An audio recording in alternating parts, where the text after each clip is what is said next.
Hello, नमस्कार। मैं विवेक स्वागत करता हूं आपके यूट्यूब चैनल लर्न एजुकेशन में। और आज हम अपने इस वीडियो में महाराजा सुहेल देव राज्य विश्वविद्यालय आजमगढ़ के थर्ड सेमेस्टर के सिलेबस में चर्चा करेंगे। हमने अपनी पिछली वीडियो में थर्ड सेमेस्टर के फर्स्ट पेपर के बारे में चर्चा की है। आज हम पेडागॉजी फर्स्ट में आने वाले विषय जो भी हैं उनके सिलेबस के संबंध में चर्चा करेंगे। तो आप देख सकते हैं कि पेडागॉजी फर्स्ट में, जैसे कि मैंने पहले ही बताया, पेडागॉजी फर्स्ट में physical science, home science, social science, agricultural science और कॉमर्स, ये हमारे सब्जेक्ट हैं। ठीक है ना, physical science, home science, social science, agricultural science और कॉमर्स। ठीक है, अब इन विषयों के सिलेबस के संबंध में हम विस्तार से चर्चा करेंगे। अगर आप हमारे चैनल पर नए हैं तो हमारा चैनल सब्सक्राइब करें, इस वीडियो को लाइक शेयर कमेंट ज़रूर करें। तो आइए हम अपने इस वीडियो की शुरुआत करते हैं और पेडागॉजी फर्स्ट में आने वाले सब्जेक्ट्स की चर्चा करते हैं।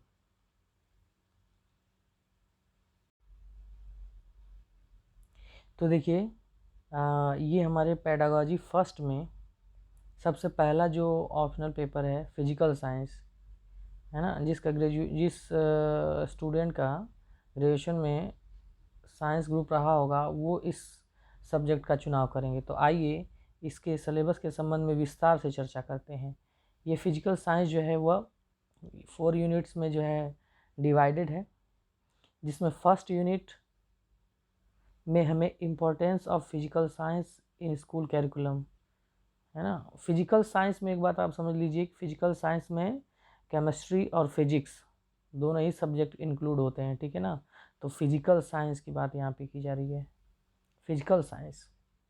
ठीक, तो फर्स्ट टॉपिक हमारा है importance of physical science in school curriculum. विद्यालय पाठ्यचर्या में फिजिकल साइंस का महत्व, जनरल एम्स, सामान्य उद्देश्य एंड ऑब्जेक्टिव्स, सामान्य लक्ष्य और उद्देश्य, teaching of physical science at secondary school stage, माध्यमिक स्तर पर भौतिक फिजिकल साइंस के जो है सामान्य लक्ष्य और उद्देश्य। ठीक है, Bloom's taxonomy of educational objectives, Bloom की टैक्सोनॉमी इंपॉर्टेंट, इसको हमें पढ़ना है ना। शैक्षिक उद्देश्यों के संबंध में ब्लूम की taxonomy, formulation of specific objective in behavioural terms, व्यवहारिक परिस्थितियों में जो विशिष्ट उद्देश्यों की प्राप्ति के लिए, है ना, किस प्रकार से प्रक्रियाएं की जाएंगी, formulation of specific objective in behavioural terms. ठीक है, इसी के साथ हमारा second unit nature of modern physical science and its impact on communities, आधुनिक भौतिकीय विज्ञान की प्रकृति और इसका सामुदायिक जीवन पर क्या प्रभाव है, ये चीज़ें पढ़ेंगे हम। पाथ ट्रैकिंग डिस्कवरीज, कुछ मूलभूत खोज भौतिक विज्ञान में पाथ ट्रैकिंग जो है, जिन्होंने भौतिकीय विज्ञान की नींव रखी। ठीक है, एंड लैंडमार्क डेवलपमेंट, और कुछ ऐसे विकास जो कि भौतिक विज्ञान की आधारशिला रखते हैं। ठीक है ना, उसके बाद एमिनिस्ट साइंटिस्ट, कुछ प्रसिद्ध वैज्ञानिकों में गैलीलियो, न्यूटन, रॉबर्ट बॉयल और एवोगैड्रो के संबंध में पढ़ना है। ठीक है ना, professions in the area of physical science, भौतिकी विज्ञान में जो है प्रोफेशन कौन कौन से व्यवसाय के क्षेत्र हैं उसके संबंध में हम चर्चा करेंगे। ठीक है, थर्ड यूनिट में आप देख सकते हैं transaction of content and development of instructional material. ठीक है ना, अनुदेशनक जो विषय वस्तु का स्थानांतरण और इंस्ट्रक्शन मटेरियल अनुदेशन सामग्री को कैसे डेवलप करेंगे, वो ट्रांजैक्शन ऑफ कंटेंट, विषय वस्तु का स्थानांतरण कैसे पढ़ाएंगे, यानी एक शिक्षक एक विद्यार्थी को किस प्रकार से पढ़ाएगा, ये चीज़ें हमें इसमें देखना है। Unit planning and lesson planning, इकाई योजना और पाठ योजना में क्या अंतर है, इन दोनों के संबंध में पढ़ना है। फिर आगे देखेंगे प्रिपरेशन ऑफ टीचिंग एड्स, है ना, शिक्षण सामग्रियों की तैयारी, शिक्षण सामग्रियों का निर्माण। ठीक है ना, डेवलपमेंट ऑफ डिमॉन्स्ट्रेशन एक्सपेरिमेंट, है ना, प्रदर्शन प्रयोगों का विकास, भौतिकी विज्ञान में किस प्रकार से प्रयोगों को हम प्रदर्शित करेंगे। उसके बाद को कैरिकुलर एक्टिविटीज़, पाठ्य सहगामी क्रियाएं। फिर उसके बाद आप देखेंगे development of self learning material linear programming के थ्रू, ठीक है ना, रेखीय अभिक्रमण के द्वारा जो है स्व अधिगम सामग्री का निर्माण, ठीक है। फिर आगे बढ़ते हैं 4th यूनिट में method of teaching and skill involve in teaching, यानी शिक्षण की विधियाँ और शिक्षण में कौशल, ठीक है ना। आप देख सकते हैं LEC लिखा हुआ है, अर्थात इसका मतलब हुआ लेक्चर डिमॉन्स्ट्रेशन मेथड, व्याख्यान प्रदर्शन विधि। उसके बाद आप देखेंगे प्रोजेक्ट मेथड, है ना, प्रोजेक्ट विधि। प्रॉब्लम सॉल्विंग मेथड, प्रोजेक्ट अर्थात परियोजना जिसको हिंदी में कहते हैं, ठीक है। प्रॉब्लम सॉल्विंग यानी समस्या समाधान विधि। इंडक्टिव एंड डिडक्टिव, आगमनात्मक और निगमनात्मक विधि। तीसरा ह्यूरिस्टिक विधि, ठीक है। तो इन विधियों के संबंध में हमें पढ़ना है। उसके बाद शिक्षण की स्किल्स, शिक्षण के कौशलों में आप प्रैक्टिकल डिमॉन्स्ट्रेशन यूजिंग लेबोरेटरी, प्रयोगशाला का प्रयोग करके प्रयोग प्रदर्शन। इम्प्रोविज़न ऑफ ऑपरेटस, उपकरणों का इम्प्रोविज़न जो है वो हमें देखना है किस प्रकार से किया जाता है। स्किल ऑफ इंट्रोडक्टिंग द लेसन, है ना, यानी किसी प्रस्तावना कौशल के संबंध में इंट्रोड्यूसिंग स्किल यहाँ पे हमें देखना है, ठीक है ना। उसके बाद क्वेश्चनिंग, प्रश्नीकरण कौशल। स्किल ऑफ इलस्ट्रेशन, व्याख्या कौशल। स्किल ऑफ एक्सप्लेनिंग, स्पष्टीकरण कौशल, ठीक है। Skill of using blackboard, श्यामपट्ट कौशल के बारे में। स्किल ऑफ सिम्बलस वेरिएशन, उद्दीपन परिवर्तन कौशल के संबंध में हमें यहाँ पर पढ़ना है। तो इस प्रकार से हमने फिजिकल साइंस के सिलेबस की चर्चा की है। आइए इसी के साथ हमें जो दूसरा ऑप्शनल पेपर है उसके संबंध में भी चर्चा कर लेते हैं। तो हमारा दूसरा ऑप्शनल पेपर जो यहाँ पे है फर्स्ट पेडागोजी में, वो फर्स्ट पेडागोजी में होम साइंस है, ठीक है ना। तो अब जिन भी विद्यार्थियों का ग्रेजुएशन में होम साइंस रहा होगा वो इस सब्जेक्ट का चुनाव करेंगे। आइए इसकी भी चर्चा कर लेते हैं। फर्स्ट यूनिट, ये भी 4 यूनिट में डिवाइडेड है। फर्स्ट यूनिट हमारी है the concept, meaning and component. Home science का जो है संप्रत्यय, अर्थ और इसके घटक कौन कौन से हैं। उसके बाद आप देख सकते हैं यहाँ पे place of home science in secondary education, माध्यमिक शिक्षा में गृह विज्ञान का क्या स्थान है। Aims and objective of teaching of home science, ये गृह विज्ञान के शिक्षण के लक्ष्य और उद्देश्य क्या हैं। उसके बाद अगला टॉपिक हमारा है राइटिंग ऑब्जेक्टिव इन बिहेवियरल टर्म्स, शैक्षिक उद्देश्यों का व्यवहारिक परिस्थितियों में लेखन। Correlation of home science with other school subject, यानी अन्य विषयों के साथ गृह विज्ञान का संबंध क्या है, ठीक है। आगे बढ़ते हैं। इसके बाद सेकेंड यूनिट पे देखते हैं कंटेंट एंड पेडागोजिकल एनालिसिस, ठीक है। तो इसमें जो है ना होम साइंस से संबंधित कुछ चीज़ों, कुछ टॉपिक्स पे हमें एनालिसिस, विश्लेषण करना है, जैसे कि फूड, न्यूट्रिशन एंड हेल्थ, ना, भोजन, पोषण और स्वास्थ्य, इस पे। उसके बाद चाइल्ड केयर, ठीक है, fibre and fabric, in 3 topic पे हमें पेडागोजिकल एनालिसिस करना है। उसके बाद होम मैनेजमेंट, है ना, गृह प्रबंधन, जिसमें इम्पोर्टेंस ऑफ प्लानिंग, प्लानिंग का क्या महत्व है, ये जो हम प्लानिंग करते हैं, ठीक है। और principle of budget making, budget बनाने के सिद्धांत क्या क्या हैं। Hygiene and sanitation, hygiene and sanitation क्या होता है, ठीक है, ये चीज़ हमें पढ़ना है। उसके बाद थर्ड यूनिट में आप देखेंगे methods of teaching and micro teaching skill, इसमें ये तो सभी पेडागोजी में लगभग है, ठीक है ना। General principle and method of teaching, सामान्य सिद्धांत और शिक्षण विधियाँ, जिसमें आप देखेंगे project method, discussion method, demonstration method, practical and individual work, ठीक है ना।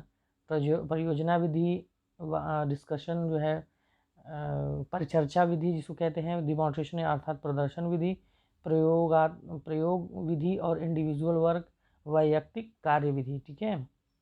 उसके बाद micro teaching skill, explaining, questioning, illustration and stimulus variation, ये भी जो है स्किल लगभग सभी पेडागोजी में है। सूक्ष्म शिक्षण कौशल, एक्सप्लेनिंग स्पष्टीकरण कौशल, क्वेश्चनिंग प्रश्नीकरण कौशल, इलिस्ट्रेशन व्याख्या कौशल, और ये स्टिमुलस वेरिएशन अर्थात उद्दीपन परिवर्तन कौशल, इन सभी स्किल्स के बारे में हमें पढ़ना है। उसके बाद होम साइंस लेबोरेटरी, गृह विज्ञान की प्रयोगशाला क्या होती है, उसका कॉन्सेप्ट और इम्पोर्टेंस अर्थात महत्व, planning of space and equipment for home science laboratory, यानी कि गृह विज्ञान की प्रयोगशाला के लिए स्थान और उसमें उपयोग किए जाने वाले उपकरण कौन कौन से होंगे, इनके संबंध में हमें चर्चा करनी है। फिर 4th यूनिट में आप देखेंगे curriculum, teaching add, lesson plan, text book and home science laboratory, यानी होम साइंस लेबोरेटरी का पाठ्यक्रम क्या होगा, शिक्षण उपकरण क्या होंगे, लेसन प्लान किस तरह से बनाया जाएगा, उसकी टेक्स्ट बुक में क्या क्या चीज़ें होंगी। तो ये हमारा 4th यूनिट है। इसमें आप देखेंगे development of and designing of curriculum, home science के लिए पाठ्यक्रम का विकास और उसकी रूपरेखा का निर्माण किस तरह से किया जाएगा। Teaching add, classification and importance, शिक्षण उपकरणों का वर्गीकरण, उनका महत्व क्या है। Concept of lesson plan, lesson plan का कॉन्सेप्ट, पाठ्य योजना का preparation of lesson plan, lesson plan का निर्माण, ठीक है ना। डेवलपमेंट ऑफ टेक्स्ट बुक, किसी टेक्स्ट बुक यानी कि किसी पुस्तक, गृह विज्ञान की पुस्तक का विकास किस प्रकार से किया जाएगा। तो ये टॉपिक रहे हमारे गृह विज्ञान के, ठीक है। आगे बढ़ते हैं और एक और जो ऑप्शनल पेपर है उसको भी देख लेते हैं, सोशल साइंस टीचिंग, ठीक है ना। ये भी हमारा पेडागोजी फर्स्ट का तीसरा ऑप्शनल पेपर है। जिन भी विद्यार्थियों का ग्रेजुएशन में इतिहास, भूगोल, अर्थशास्त्र, राजनीति शास्त्र इत्यादि रहा होगा, ठीक है, वे सोशल साइंस जो है वो चयन करेंगे, ठीक है। तो सोशल साइंस में अर्थात सामाजिक विज्ञान में फर्स्ट यूनिट आप देख सकते हैं, मीनिंग,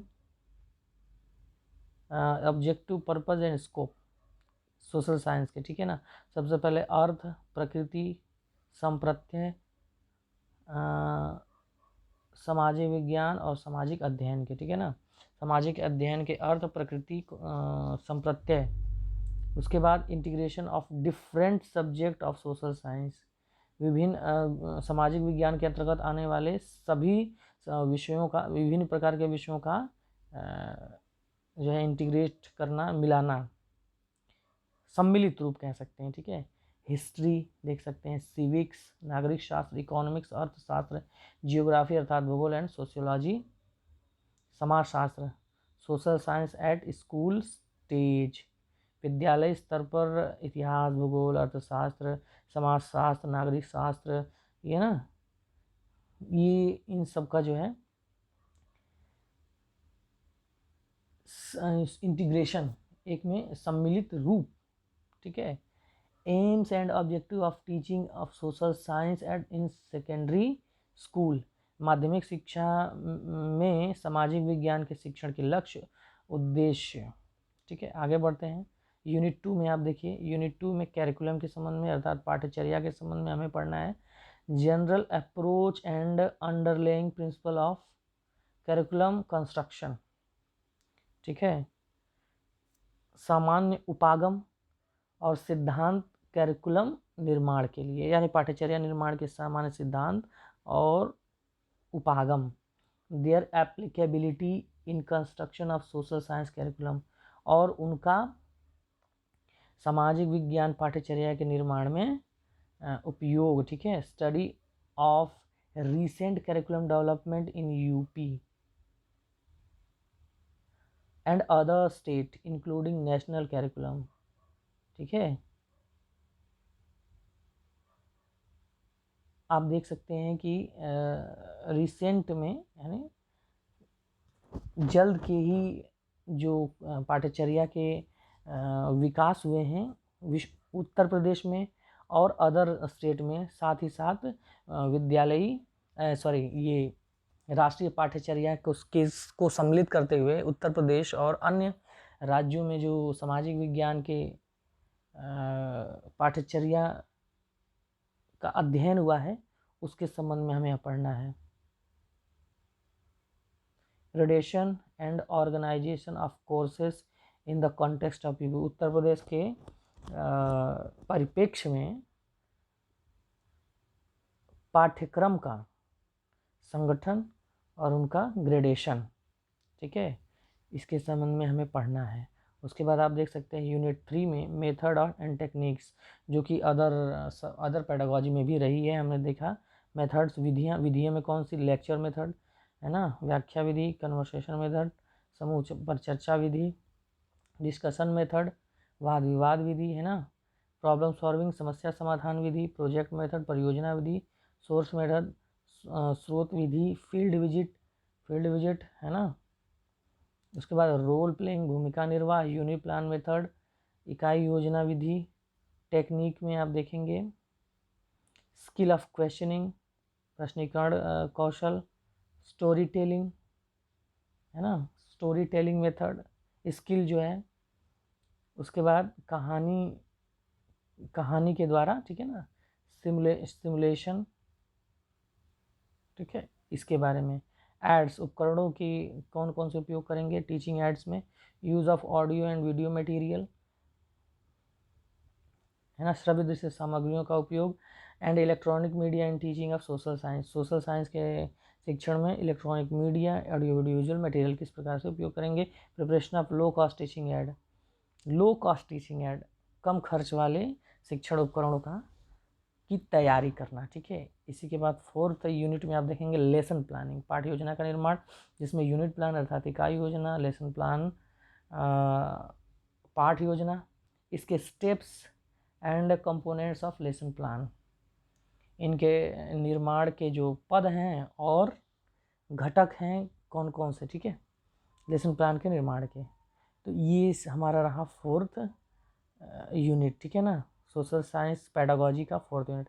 तो इस तरह से हमने अभी अपने इस वीडियो में फिजिकल साइंस, होम साइंस और सोशल साइंस पेडागोजी फर्स्ट में इन 3 विषयों के सिलेबस में विस्तार से हमने चर्चा की है। पेडागोजी फर्स्ट में ही आने वाले अन्य जो विषय हैं उसकी चर्चा हम अगली वीडियो में करेंगे। वीडियो में अंत तक रहने के लिए आपका बहुत बहुत धन्यवाद। नमस्कार।